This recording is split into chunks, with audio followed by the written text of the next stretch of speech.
स्वागत है आप सभी का हमारे विशेष कार्यक्रम में। दर्शकों, जैसा कि हम सभी जानते हैं कि उत्तर प्रदेश में त्रिस्तरीय पंचायत चुनाव की घोषणा हो चुकी है और पूरे प्रदेश में 4 चरणों में चुनाव संपन्न कराए जा रहे हैं। गोरखपुर जनपद में प्रथम चरण में चुनाव होना है। प्रथम चरण यानी 15 अप्रैल 2021 को गोरखपुर जनपद में चुनाव होना है। सारे प्रत्याशी, चाहे वो ग्राम पंचायत हो, चाहे क्षेत्र पंचायत हो, चाहे जिला पंचायत हो, सारे प्रत्याशी अपने भाग्य विधाता है, यानी मतदाताओं के पास जाकर उनके दरबार में हाजिरी लगा रहे हैं, उनसे अपने प्रति आग्रह कर रहे हैं कि वो उनको अपना मत प्रदान करें।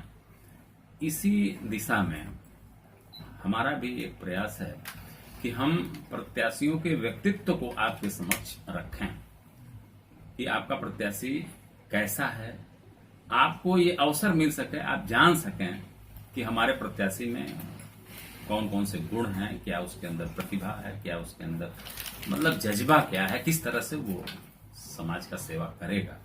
इसी मामले को दृष्टिगत रखते हुए हम तमाम प्रत्याशियों से लगातार वार्ता कर रहे हैं।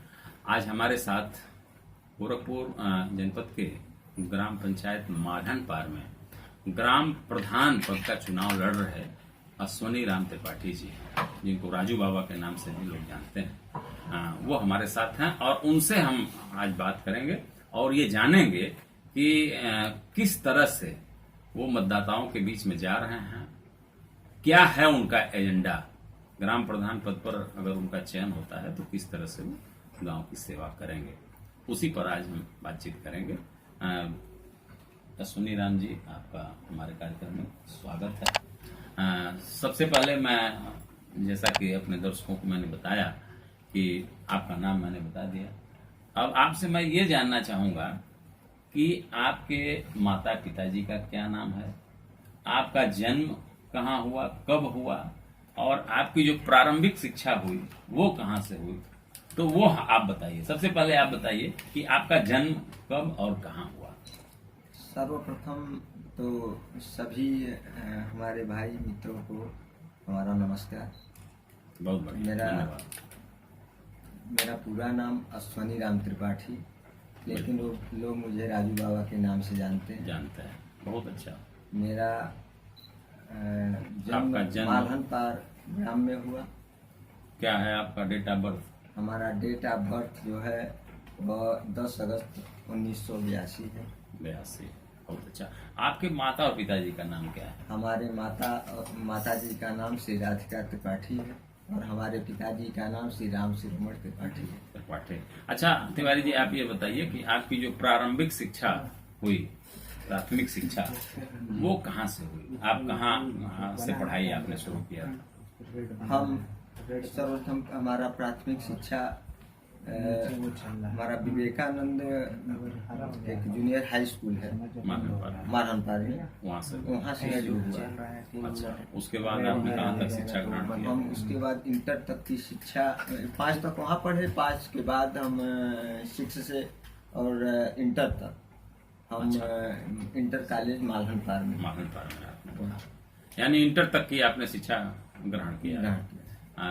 अच्छा, उसके बाद आपने, जैसे चूंकि इस समय पंचायत चुनाव की घोषणा हुई है, तो इस समय आप ग्राम प्रधान पद के प्रत्याशी हैं। जी।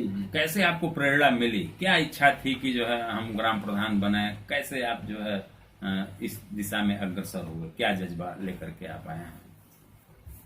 आप बताइए, समाज सेवा का भाव आपके अंदर कैसे जागृत हुआ? गांव में जैसे होता है ना कि लोग देखते हैं कि जनप्रतिनिधि उदासीन है, जनप्रतिनिधि कोई कार्य नहीं कर रहा है, तो उनकी पीड़ा आपने देखा होगा, तो आपके अंदर वो क्षमता आई होगी जो है कि एक भाव आया होगा कि हम अगर उस पद पर रहेंगे तो हम वही कार्य करेंगे। तो कैसे आपने आम लोगों की जो पीड़ा थी उसको कैसे आप देखे और देख करके कैसे आप ग्राम पंचायत की राजनीति में आए, क्या कहेंगे आप? सर्वप्रथम शुरू में जैसे हम छोटे मोटे कष्ट लोगों को उनको होते थे, तो उन्हें उनके कष्ट को दूर करने के लिए कुछ ना कुछ हम अपने द्वारा करते थे कि उनका कष्ट दूर हो। बिल्कुल। हमारे ग्राम सभा की चाहे जिसको भी कोई परेशानी आती थी, अगर हमसे कहता था, चाहे हम जान पाते थे, तो मैं वहाँ दौड़ कर जाता था और उनके कष्ट को दूर करने की कोशिश करता। मतलब लोगों का कष्ट आपने देखा और वहीं से आपको प्रेरणा मिली वहाँ कि से आप प्रेरणा मिली कि हम भी ग्राम प्रधान बने और एक कोई हमको ये चीज मिले जिससे हम इस चीज को और आगे बढ़ाएं बेहतर रूप से। हाँ, और बेहतर ढंग से सेवा कर सकें। बहुत अच्छा। आप गांव में जा रहे हैं तो गांव में आपको जब मतदाताओं के पास जा रहे हैं तो क्या आपको अनुभव हो रहा है कि मतदाता आपको कितना स्वीकार कर रहा है, क्या आपको फीडबैक मिल रहा है, लोग आपको आश्वस्त कर रहे हैं कि हम आपको अपना मत देंगे, क्या कह रहे हैं? जी, हमको अच्छा ये मिल रहा है और क्योंकि यहाँ सभी लोग भाईचारे की तरह रहते हैं, आपस में मिलजुल कर रहते थे। अब चूंकि मतदान तो जो है अपने मत का दान होता है, विचारों का दान होता है और जहाँ भी हम जा रहे हैं प्रेम से लोग हमसे मिल रहे हैं, हमारी बातों को सुन रहे हैं और हम अगर उनसे आग्रह कर रहे हैं कि भाई हमको मत दीजिए, प्रधान बनाइए, तो लोग स्वीकार कर रहे हैं। बहुत अच्छा, मतलब लोगों का समर्थन आपको मिल रहा है। अच्छा, ये बताइए कि आप गांव में जाते हैं तो आपको वहाँ की समस्याएं दिखती होंगी जरूर। यद्यपि सरकार लगातार विकास कार्यों के लिए तमाम सारे संसाधन उपलब्ध कराती है। विकास वैसे भी एक अनवरत प्रक्रिया है कि जो चीज आज हो गया फिर उससे बेहतर चीज की अपेक्षाएं लोगों की हो जाती है। आपको क्या लगा कि मालनपार में कौन कौन सी ऐसी मुख्य समस्या है जिस पर आपको काम करना है, जिस पर किसी ने काम नहीं किया है, क्या कहेंगे आप? सर्वप्रथम तो हमारे यहाँ एक अस्पताल है, प्राथमिक स्वास्थ्य केंद्र मालहन का। बहुत अच्छा। वहाँ डॉक्टरों की कमी है। बहुत अच्छा। और हमारा सर्वप्रथम प्रयास रहेगा कि वहाँ डॉक्टर उनकी कमी पूरी हो और लोगों का समय समय चिकित्सा उपचार हो सके और लोग सर्वप्रथम इसी की आवश्यकता है और इस चीज से लोगों को निजात मिले। अच्छा, तो आपको क्या आप जिस ग्राम पंचायत में आप चुनाव लड़ रहे हैं वहाँ की सड़कें, वहाँ की नालियाँ, उसको आप जो है क्या ये मानते हैं कि उस पर सारा काम हुआ है या उसमें भी कुछ काम करना? नहीं, अभी उसमें भी बहुत से काम शेष हैं, बाकी हैं। अच्छा। जो बेहतर तरीके से करना पड़ेगा। मतलब उस पर भी काम नहीं हो पाया। उस पर भी काम नहीं हो पाया। बिल्कुल। जैसे हमारे वहाँ एक समस्या और है, हर जगह देख रहा हूँ पानी की टंकी लग चुकी है। अच्छा। और हमारे वहाँ हमारे ग्राम सभा में कहीं पानी की टंकी नहीं लगी हुई है। यानी हर घर नल की जो बात सरकार कहती है उसका क्रियान्वयन अभी हमारे आपके ग्राम पंचायत में नहीं हुआ है। तो आपकी ये प्राथमिकता होगी कि हम आएंगे तो हम इस चीज को जल्द से जल्द पूरा करने की सरकार से आग्रह करेंगे कि जल्द से जल्द यह चीज हमारे गांव में पूरा हो जाए। बिल्कुल। अच्छा, ये बताइए ग्राम पंचायत का जो प्रधान होता है जी, उसके जिम्मे उसके ग्राम सभा में समस्त सरकार की योजनाओं के क्रियान्वयन की जिम्मेदारी होती है। जी। वह एक सुपरवाइजर का काम वो करता है। जैसे शिक्षा की अगर हम बात करें तो प्राथमिक शिक्षा, क्योंकि शिक्षा को मूल अधिकार से जोड़ दिया गया है, शिक्षा मूल अधिकार आज संविधान में उसको व्यवस्थित कर दिया गया है और हर व्यक्ति को शिक्षा की गारंटी अब सरकार देती है। तो प्राथमिक स्कूलों में बेहतर शिक्षा मिले, इसके लिए आपने क्या सोचा है कि अगर आप प्रधान हो जाएंगे तो क्या क्या काम करेंगे? हम अगर प्रधान हो जाएंगे तो हमारे वहाँ जो शिक्षकों की कमी है, स्कूल तो है, शिक्षकों की कुछ कमी है, उसके हम सरकार से आग्रह करके वहाँ शिक्षकों की कमी को पूरा कराएंगे। और हमारे वहाँ जो भी बच्चे पढ़ नहीं पा रहे हैं उनके घर तक घर दूर जाकर आग्रह करेंगे कि वो हर प्रत्येक घर का प्रत्येक बच्चा पढ़े और शिक्षा का लाभ ले और आगे बढ़े। शिक्षा तो मेरा सबसे प्राथमिक चीज है।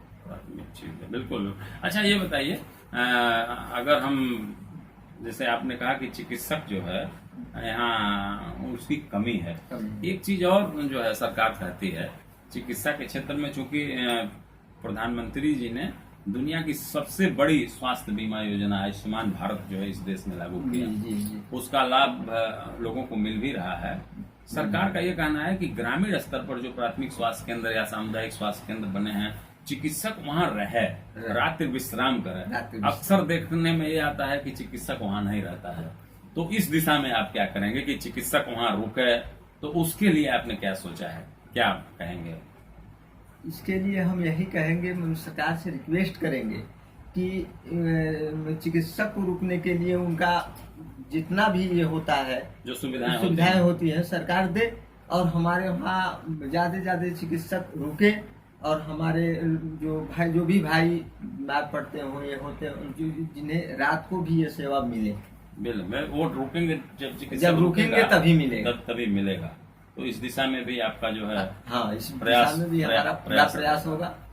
अच्छा, ये बताइए, महिला सशक्तिकरण की दिशा में अगर हम आपसे सवाल करें तो एक समय होता था कि जब महिलाएं घर से बाहर नहीं निकलती थी, बात तक नहीं कर पाती थी। आज अगर आप जाते होंगे तो लगता होगा कि महिलाएं अपनी समस्याओं से आपको अवगत कराती होंगी, मुखर होकर के बात करती होंगी।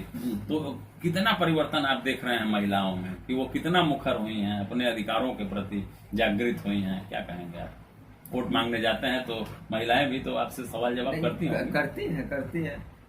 महिलाएं बहुत अच्छा है कि सरकार ने जो ये किया है और महिलाओं को आगे बढ़ने का मौका दिया है। महिलाएं आगे बढ़ रही हैं और अपनी समस्या को बता रही हैं। बिल्कुल। और हम भी प्रयास करेंगे कि सरकार के कदमों से कदम मिलाकर चलें और इन महिलाओं को और बेहतरीन तरीके से आगे एक मिसाल के रूप में पेश करें। बिल्कुल बिल्कुल बिल्कुल। मतलब सरकार की जो मंशा है कि बेटी बचाओ बेटी पढ़ाओ, महिला सशक्तिकरण की दिशा में जो भी कार्य हो रहा है उसको आप आगे बढ़ाएं। अच्छा, ये बताइए, अगर आपको प्रधान यहाँ की जनता चुन लेती है तो कोई ऐसा 3 काम बताइए जिसको सबसे पहले आप करेंगे, बताइए। सबसे पहले जो गांव में सबसे प्रमुखता के आधार पर जो आपको लगता है कि जो है ये काम नहीं हो पाया है, जैसा कभी आपने पहले बताया भी है, तो उन्हीं कार्यों में से 3 काम आप बताइए कि अगर प्रधान आपको बना दिया जाता है तो आप उन 3 कार्य को सबसे पहले करेंगे। कई जगह हमारे वहाँ तो ऐसे हैं जो बरसात होते हैं तो पानी इकट्ठा हो जाते हैं। अच्छा, वाटर लॉगिंग की समस्या है, इसको दूर करेंगे? इसको सर्वप्रथम दूर करेंगे। अच्छा, 1 नंबर। दूसरे पर आप क्या करेंगे? दूसरा चीज हमारा सबसे ज्यादा फोकस रहेगा कि हमारे जो गरीब भाई हैं कोई दवा के अभाव से न, यानी चिकित्सा को आप करेंगे। अच्छा, तीसरा क्या करेंगे? तीसरा काम हम ये करेंगे, पानी की जो समस्या है, पेयजल, वो घर घर पहुंचाएंगे। मतलब सरकार की जो योजना है हर घर नल की, उसको आप जो है मूर्त रूप दे देंगे। और स्वच्छता अभियान को हम आगे बढ़ाएं। मतलब हमने 3 कहा, आपने 4 बता दिया। बहुत अच्छा। अश्वनी जी, आप एक प्रत्याशी के तौर पर घर घर संपर्क कर रहे हैं। आपका एक एक पल बड़ा महत्वपूर्ण है। मेरे आग्रह पर आप अपना समय निकाले और हमारे पास आए और बेहतर तरीके से अपने बातों को अपने मतदाताओं के समक्ष, हमारे दर्शकों के समक्ष आपने रखा। इसके लिए आपको बहुत बहुत धन्यवाद। आभारी तो हम आपके हैं जो आप हमें इस लायक समझे कि हम यहाँ बहुत बढ़िया आकर लोगों तक अपनी बात पहुँचाएं। बहुत अच्छा, बहुत अच्छा। चलिए ठीक है।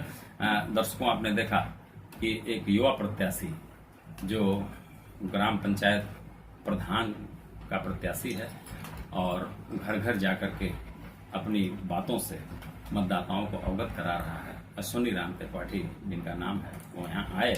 कार्यक्रम आपने देखा, आपको अच्छा लगा होगा। फिर अगली बार किसी और इसी बेहतर शख्सियत के साथ फिर मुलाकात होगी।